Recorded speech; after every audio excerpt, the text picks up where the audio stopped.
Next, we're going to be discussing how digital solutions are empowering communities around the world. And moderating this panel is Arry from GBBC and the U.S. Blockchain Coalition. And joining her are Megan Roberts from UN Development Program, Matt Keller from Algorand Foundation, and Jude Ogene from Charles Winnsboro Corporation. So we will welcome them to the stage momentarily.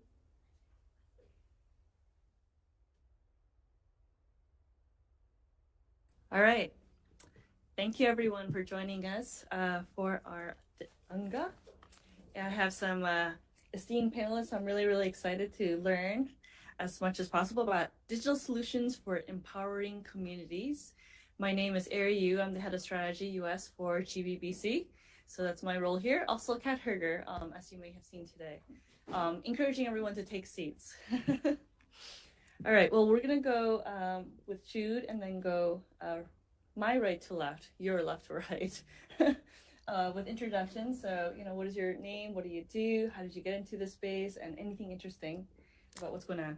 Thank you very much. My name is Jude Ogene, and I sort of wear two hats. I am the general counsel and chief compliance officer for a company called OpenNode, which is a Bitcoin payments infrastructure company, meaning that we help merchants, vendors on board to be able to receive Bitcoin and to convert said Bitcoin into USD.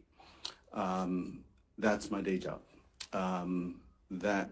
My avocation, if you will, is why I'm here. I'm the CEO of Charles Winnsboro Company, which is a company that I formed to help to work with U.S. universities to upskill and reskill people on the continent, Africa, to participate in the jobs of the future. So we provide credentials, short-term training, hoping to ramp up to full-on degrees in such areas as blockchain, digital assets, AI, cloud computing, and a few other things as well. The ultimate objective of which is to enable them to bloom where they're planted and to be able to participate in the global economy and earn in foreign currency. And that has both, as you might expect, a micro and macroeconomic impact. So that's why I'm here. Hi, my name is Matt Keller. I run the impact vertical for the Algorand Foundation, and we are focused at the impact vertical on financial inclusion, on identity. I mean, really is a human right, and decentralized identity specifically. Identity is a gateway to services that many of us take for granted, and supply chain transparency, which is really important for questions of sustainability. I've been there about 2.5 years. Prior to that, I ran something called the Global Learning X Prize for 6 years, which was an Elon Musk project in Eastern Tanzania. I worked out of the MIT Media Lab at One Laptop Per Child, which was founded there. I was with the United Nations World Food Program for a number of years in Rome. And prior to that, I was in politics in the United States. I was political director for Common Cause, working on campaign finance reform, ethics in government, and voting reform for about 15 years.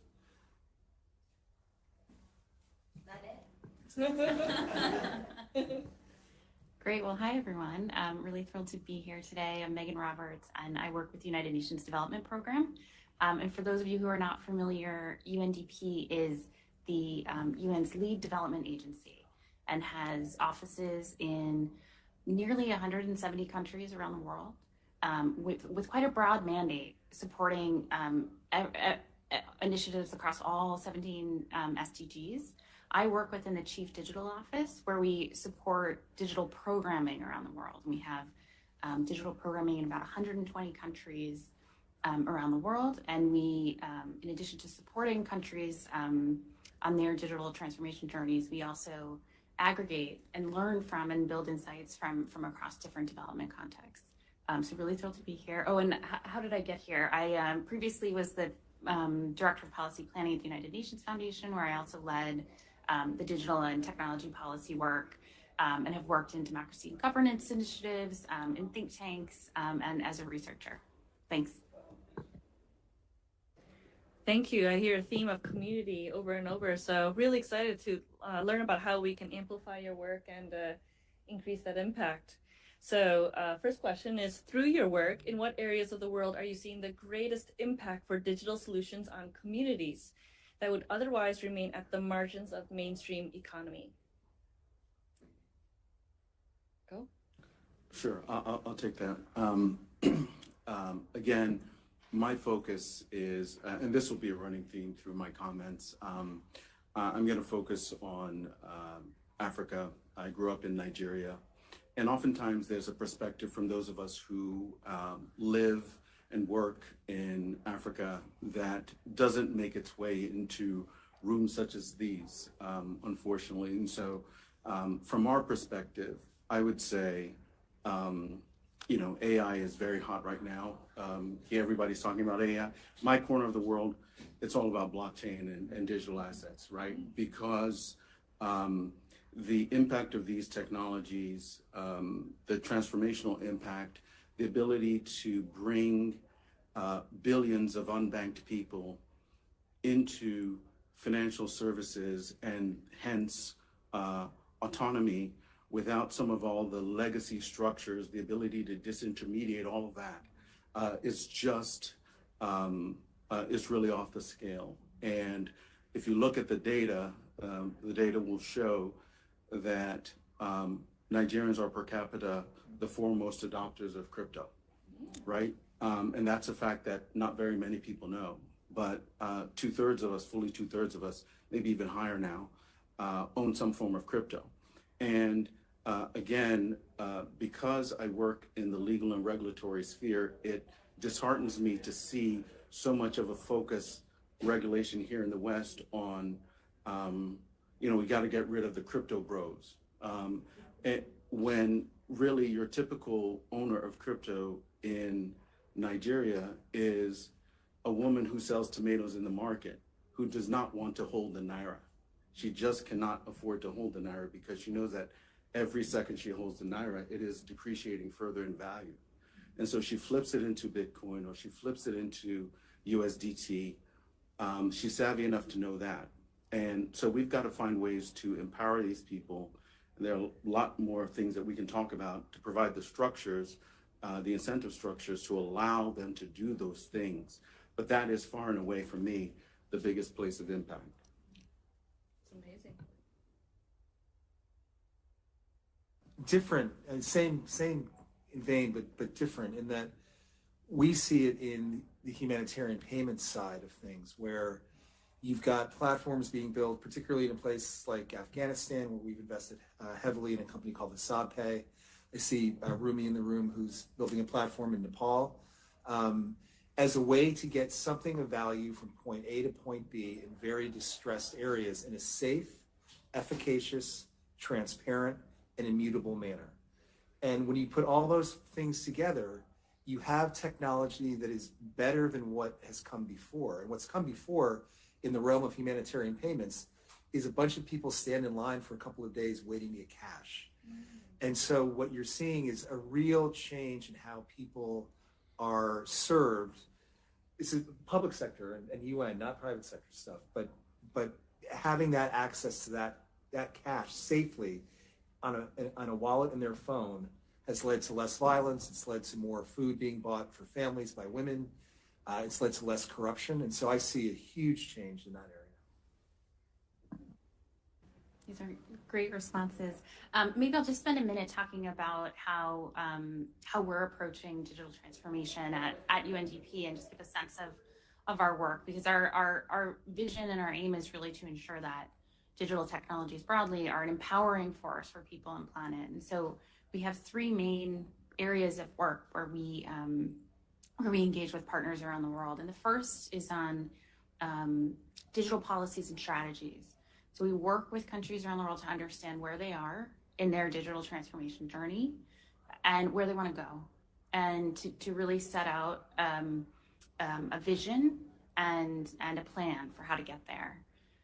Our second area of work is on digital foundations, so supporting those foundational level needs in terms of digital transformation, and that includes crucially also the frameworks and the guardrails for how we use those technologies in an inclusive and rights respecting way. We do quite a lot of work, for instance, on digital public infrastructure. And then our third area of work is on capacity building. So I think of that as matching the investments that you're making in digital systems and in digital solutions with investments in people, to make sure that people know how to use these technologies meaningfully, engage with them, that policymakers have an understanding of the implications of new technologies, where things are going. So those are really the three pieces of our work we're taken together in sort of a holistic way. We're really working to empower people and communities.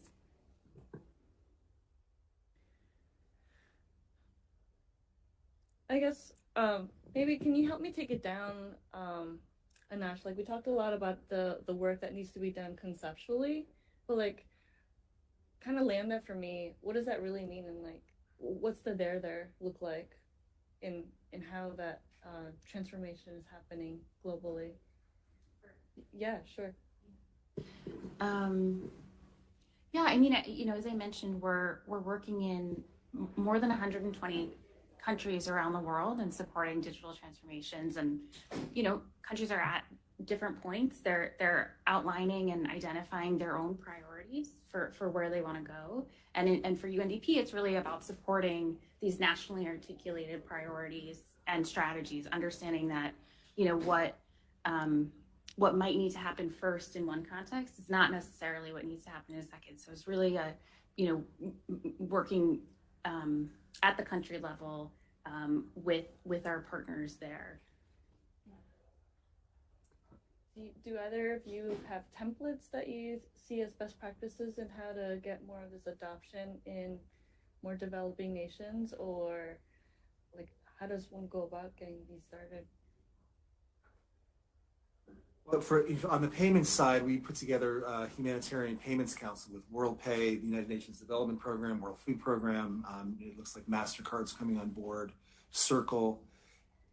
Collectively, experts in risk and compliance and all matters regulatory, to bring together people around the table who have different areas of expertise that can try to solve this problem of the fear that bankers have in terms of risk, that some regulators have in the United States and in Europe, about getting that stable coin into the hands of that person on the ground in distressed areas. So there are a lot of pain points, but when you see it work on the ground, like in Afghanistan, now we're doing a pilot in Northeast Syria, you see that the real human benefits to this, and our job is to advocate and to show by example that this, again, is better than what came before. And we have to say that to regulators, to bankers, et cetera. And once we do, once they see it, once we prove it over and over again, I think it will take off. So I think there are a couple of things. The first for me is capacity building in the country. Again, you look at a country like Nigeria, the median age is 18.3 or something like that, and dropping. And at the same time, by 2050, it's going to be the third most populous country in the world. The regulators, I don't mind telling you, I'm 55, and I'm ancient when I go to Nigeria. Like when I'm here, I feel young, but when I go over there, I realize how old I am. The regulators are older than me, and so they are several generations removed from the technology that is animating the lives of everyday Nigerians, right? So you can't get a millimeter down into the substance of what this technology and what this technology is and what it does before their eyes start to glaze over. Like, they don't really comprehend, and precisely because they don't comprehend, even though they say it is a promising technology, they do a lot of the wrong things, right? The other thing is, so I think from a regulatory and legal perspective, there are a couple of things that I'll talk about if we get to that part of the discussion. But I think the other thing about it is, as a practical matter, Nigeria and other African countries have what I call a first mile problem. Now, in the West, we have a last mile problem. You typically see it with how you get fiber optic to the house and stuff like that. That's a last mile problem. The technology is there, it's just that last bit. With countries like Nigeria, you can't even get off the starting blocks because the condition precedent for having data on the blockchain is that the data exists and is in some sort of digital form. And in Nigeria, there's plenty of data that exists, but they're in analog form. You go into any government official's office and there are paper files stacked to the ceiling, right? And they're all in various states of decay. So how do you even go about, for example, using blockchain for something that I think it's purpose-built for, a land registry that can easily tell you that this person has the title to this piece of property, right? Academic credentials are another thing. Academic fraud in Africa is a $600 billion problem a year, right? So there are lots of these diploma mills, and there are lots of people saying that they got academic certificates from places that don't exist. These are solutions, these are problems for which blockchain and digital assets are tailor-made for. But until you can wrestle with the analog data and get it into the form for it to be encoded on the blockchain, you do not pass go, you do not collect $100. So that's, I think, for me, the issue. How do we get there? As I said, I think it's capacity building. I just think it is capacity building. It is, well, I'll jump into the conversation on legal. I think that we sort of move between in this binary state between 1 and a 0, meaning we either don't know anything and we don't know that we don't know anything, or we say, ooh, I tell you what, I just saw what the EU is doing with GDPR, or I just saw what they're doing with MICA, and let's go over there and they've done all the heavy lifting. It's pristine, it's elegant, it's well thought out. Let's just bring it wholesale and plop it down in Nigeria, and that'll be our law and regulation on data privacy or on digital assets. It doesn't work. Why? It doesn't work because, for example, again, in my day job, I deal with AML and KYC issues all the live long day. And, you're going to ask anybody onboarding to our platform, we want your social security number, we want your name, we want your address, including a zip code. Well, my cousin Osita in the village, everybody in the village knows where he lives. They know if you go to the village and you pass the mango tree on your left, that third house, that's Osita's house. You can ask anybody in the village and they'll tell you that's exactly where he lives. Start asking him his zip code and his formal address. It doesn't exist. So but we know we need to do KYC. So in that world, how do you use identity, which I think is going to eventually have to be some sort of peer-driven network that can attest to the person being the person that they say they are, right? And you've got to build bespoke solutions for these kinds of issues. The issues may be common in the abstract. The solutions are anything but. And I think that's where we kind of go astray a little bit. Matt, you had some ideas when we were talking earlier about digital identity. Do you want to dive into that? Yeah, I mean, I agree.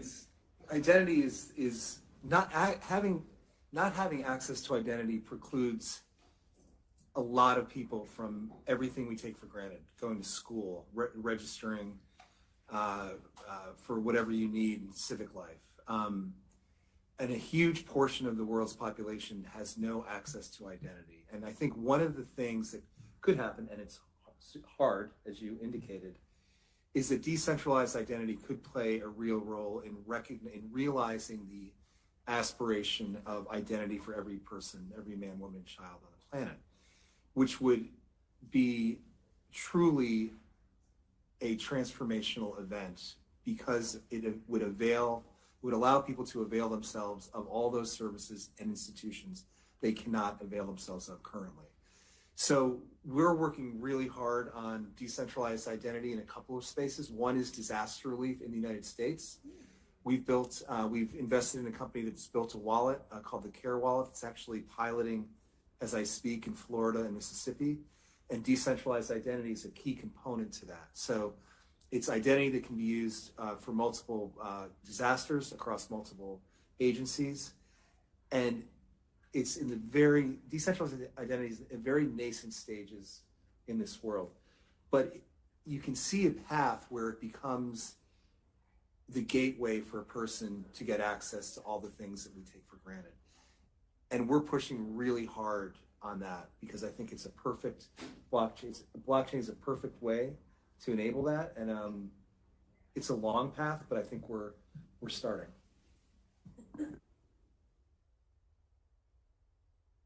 Yeah, I mean, happy to come in on this because at UNDP we're doing quite a lot of work on digital identification. Can only underscore everything that Matt has said about the transformative role that it plays and what it means when you do not have identification. It cuts you out of a huge part of nearly every part of life. So it's a big priority for us. We see it as transformative and unlocking incredible opportunities. And we are, we're maybe not as a development agency, not at the spear tip of the forefront, but we are working on piloting how we can be using blockchain technologies as part of broader digital identification systems. I'll jump to our planned questions. In what way are blockchain and digital assets facilitating access to global markets and networks so as to accelerate economic growth for underserved communities?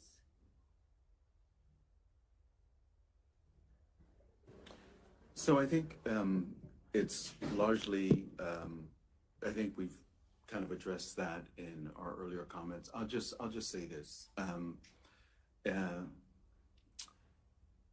If you know one Nigerian word, to take away from this session, it's a Yoruba word. It's Japa. And some of you in the audience may have heard of it. It's J-A-P-A, pronounced Japa, and it means to flee. And that is the word on the tongue of every young person in Nigeria. Everyone who can get out is trying to get out. And the reason that they are doing so is because of a very real lack of opportunities to bloom where they are planted. That has tremendous costs, not just in terms of the home country, in terms of the resultant brain drain, but it is putting extreme amounts of stress on the countries to which these people seek to emigrate. And no need to get into the politics of it, but it's very obvious across, here in the US and across Europe, countries are shifting rightward, in large part because of stresses of immigration. We need to find a way to have these people contribute their skills, their talent, their hard work in a way that doesn't have these kinds of negative benefits. And the best way to do that, I think, is through technologies such as blockchain and digital assets. Again, that requires capacity building, and that is why I do the work that I do with Charles Winnsboro. It is a labor of love, because if we can get them to the point where they can participate in the global economy, they can, if they have access to a computer. They could be anywhere in the world. If there's anything that COVID taught us, it is that you can work remotely from just about anywhere. And so these guys can be in Nigeria, they can be in Lagos, they can be in Enugu, they can be, anywhere in the country and be, contributing to companies outside their country and be earning in Forex, in euros, in pounds, in dollars, Bitcoin, USDT. Yeah. And again, that has very significant micro as well as macroeconomic benefits. So I was had a NAPAD meeting today where the president of Kenya spoke, and the former health minister in Ethiopia said exactly what you just said, Jude. He said people are leaving, and the project he's working on is, blockchain-enabled kind of data storage for clinical trials, and that immutability, transparency, and traceability is crucial, as well as identity for folks who want to be engaged in those trials. And having more clinical trials in places like Ethiopia and Rwanda breeds development, breeds investment, and will get people to stay, in his words, just echoing exactly what you said. Yeah. And that's a real thing, and technology that is a goal of all this digital talk that we engage in. It's how do you give access to people? How do you give people access to a world of learning through technology? And that's starting at a very young level. And digital technologies can make that happen. And that's going to happen. It's happening now. It's going to happen faster and faster.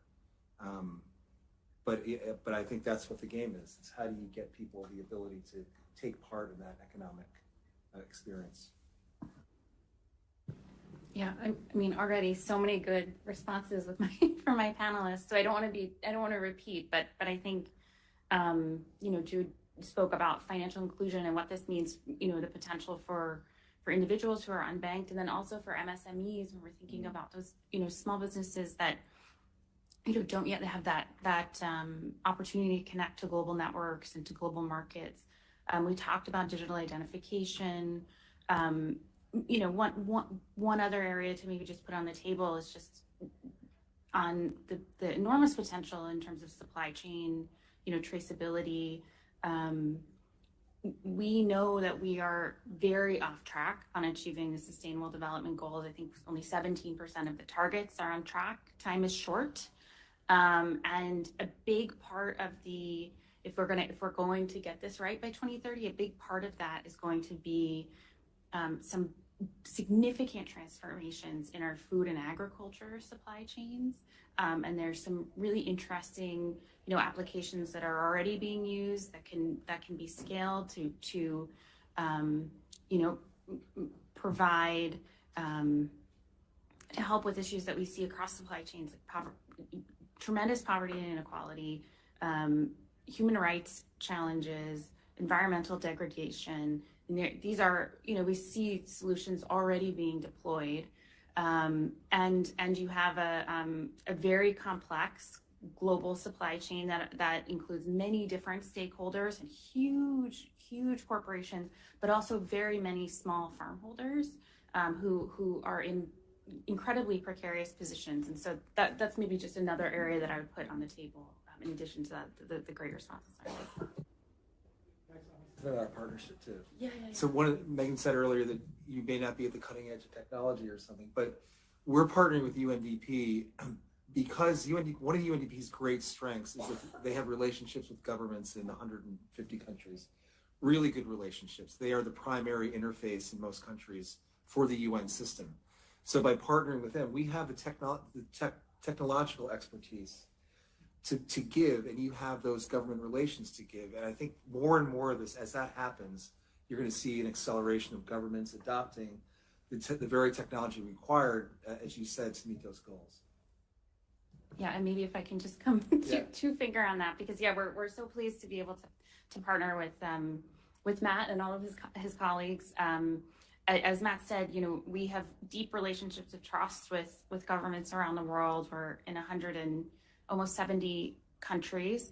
And those governments are coming to us with lots of requests and lots of asks of support, including, I mean, on capacity building, right? Including on making sure that you know, policymakers, maybe not the grayest spirits in the room, but that policymakers have an understanding of where we are and ideally where we're going. But for UNDP to be able to do that, we also need to be skilling, you know, UNDP because this has become core and central to our work and to sustainable development. And so it's no longer possible to have, you know, a small digital team surging in to provide this type of support across countries. You need a full, you know, workforce that understands the potential of new technologies, the considerations, how we think about using that, building systems that are inclusive and rights respecting, as I mentioned before. So part of the partnership that we have with Algorand Foundation is this Algorand Blockchain Academy that in the first instance is actually about teaching UNDP's 22,000 staff around the world about blockchain and digital assets, then the wider UN family, and with the hope that it will grow, you know, even more to have, you know, really a huge cadre of development professionals who actually understand these technologies and who are interfacing with governments around the world regularly. Fascinating. Well, we have 5 minutes left, and so in your last comments, because we're here as the GBBC community, and since we're here together, a lot of movers and shakers and influencers and great thinkers here in the room, can you go and share with us what are the biggest challenges and hurdles keeping communities that would benefit from these technologies from actually taking part? And maybe if someone in the room has ideas or connections or networks, you know, maybe someone in the room can help solve one of your top challenges that you're faced with today. I'll go. I think you know, everything that I've just said with respect to the regulatory posture in Nigeria. I think if the regulators were here in the room, they would say, wait, it's not like we're not doing anything, right? We're trying to bring this industry out of the shadows and into the light. But again, it's not whether you want to do that, it's how you propose to do that. And you've got to get the little things right in order to build up to an ecosystem and infrastructure that works. And so I'll give you a specific example. Nigeria's Securities and Exchange Commission and the central bank jointly purport to regulate crypto in Nigeria. But when you go to our version of the Securities Act, the Company and Allied Matters Act, the definition of security does not include, as it does in the US variant, the investment contract. And that's how you get into regulation of crypto assets. And so I had to be the one to break the news to some of them in Abuja to say, I don't think you have any regulatory authority in this matter. And they said, well, what do you mean? I said, well, to the extent that you contend that crypto assets are securities, show me the definition of a security. And I was in the office of a very high-ranking member of the central bank, and he was arguing with me about it. Actually had his assistant bring out the act, and they opened it up, and lo and behold, there is no definition of investment contract in security, and therefore, how do you even purport to do this stuff? So we've got to get this stuff right, which means getting people in the room who actually know what they're doing, working to put in place the base layer of the law and regulatory structure, and then sort of build from there. That to me is the biggest issue. Of course, to a hammer, everything looks like a nail. I'm a lawyer, so of course that would be my answer, but nonetheless, I think it is the right answer.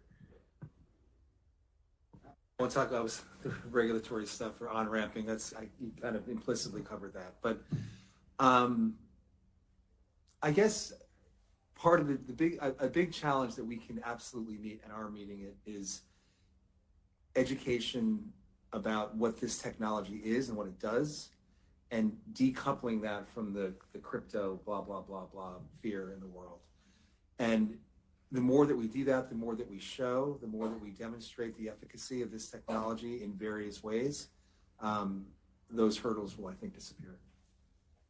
I'll be very quick because I know we're running short of time, but I wanted to come back to Jude's point earlier on capacity building. I think it can feel like sort of a technical term, capacity building, skills building, but I think we are, even here, right? We are in a moment of where we need to rethink how we think about learning and how we think about bringing people to a place where the expectation is that you're constantly learning about how digital technologies are evolving and what that means for you. And I think just the only other thing I'll say is that, you know, I love this event, and I'm so grateful to Sandra and the GBBC team for anchoring this conversation in the SDGs. And I think this group and this community, you know, can really do some thinking about how to make the most of that 2030 deadline, like how to really amp up the urgency and the action to accelerate progress and to really use blockchain, digital assets in the transformative way that we know that they can be used. Thank you, everyone. Appreciate it.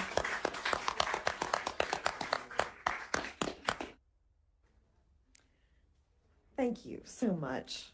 It's wonderful to hear all these different positive applications for blockchain.